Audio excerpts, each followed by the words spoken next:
नमस्ते सबैजनालाई नमस्ते। अब विवाद पनि अलि चर्किन लागेको रहेछ। यसलाई चाहिँ धेरै इस्यु पनि नबनाइदिनु होला। म सर्वप्रथम त म चाहिँ माफी माग्न चाहन्छु रामकृष्ण ढकाल सरसँग।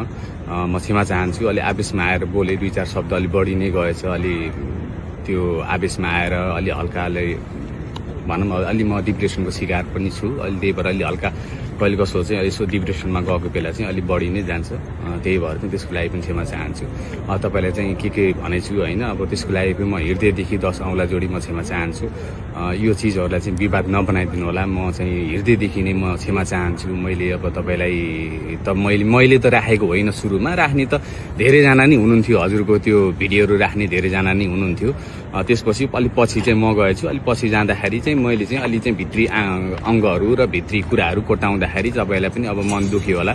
त्यसको लागि पनि म रेली मनैदेखि क्षमा चाहन्छु।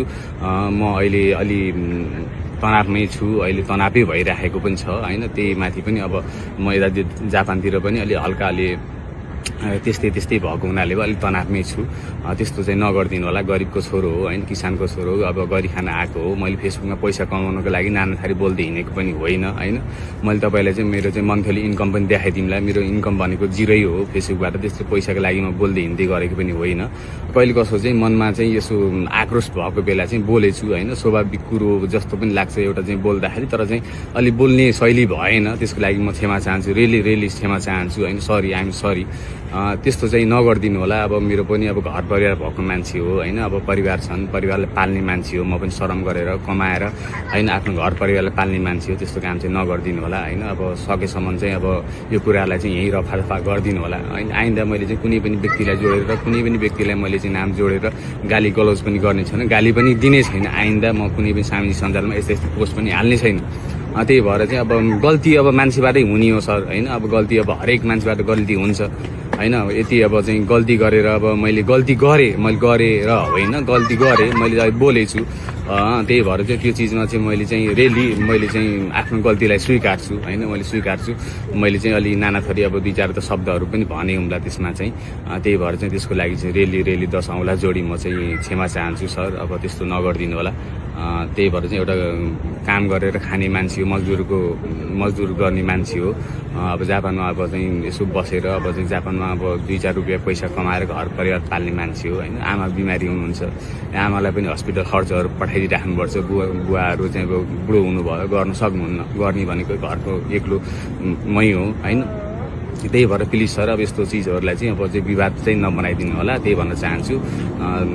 मैले चाहिँ तपाईँको चाहिँ भिडियोहरू चाहिँ मैले चाहिँ भएको जति चाहिँ डिलिट गर्दैछु, अझै पनि खोज्दैछु। अब आइन्दा यस्तो आजदेखि मैले चाहिँ कुनै पनि चिजहरूलाई चाहिँ समेटेर राजनीतिको कुराहरू पनि गर्ने छैन, राजनीति बहस पनि गर्ने छैन। मैले राजनीतिको भनौँ अब चाहिँ कुनै व्यक्तिलाई छोएर कुनै व्यक्तिको नाम लिएर मैले भिडियो पनि बनाउने छैन। त्यसको लागि म क्षमा चाहन्छु। रेली नै सरी भन्न चाहन्छु। कृपया यसलाई चाहिँ विवाद नबनाइदिनुहोस् होइन।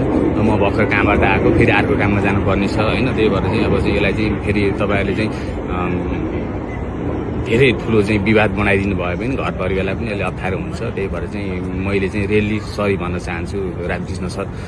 त्यसको लागि तपाईँको म फ्यान पनि हो होइन। अब त्यही कुनै कुराहरूले चाहिँ मनमा चाहिँ अलि दुख्दो रहेछ। त्यही भएर चाहिँ त्यो बोलेछु। त्यही भएर चाहिँ त्यति बेला चाहिँ अलि हल्का पनि अलिकता ड्रिङ्क पनि भएको थियो, किनकि त्यो गोल्डन विकमा पनि भएको, यहाँको गोल्डन विक छुट्टीको बेला पनि भएको हो। छुट्टीको बेला चाहिँ अब मैले चाहिँ भिडियो चाहिँ बनाएछु। अब के भएछ त्यसको लागि रेली सरी होइन। म एकदम क्षमा चाहन्छु। अब मैले अब भन्नु त अब मैले अब के नै भनौँ र यहाँदेखि त भन्न त अब सक्ने भनेको यति नै हो। म क्षमा चाहन्छु। अब यस्तो भिडियोहरू म बनाउने छैन, यस्तो चिजहरू गर्ने पनि छैन। प्लिज रामकृष्ण सर, एउटा चाहिँ गरिबको छोरालाई चाहिँ माफ गरिदिनु होला, त्यही भन्न चाहन्छु है त। धन्यवाद।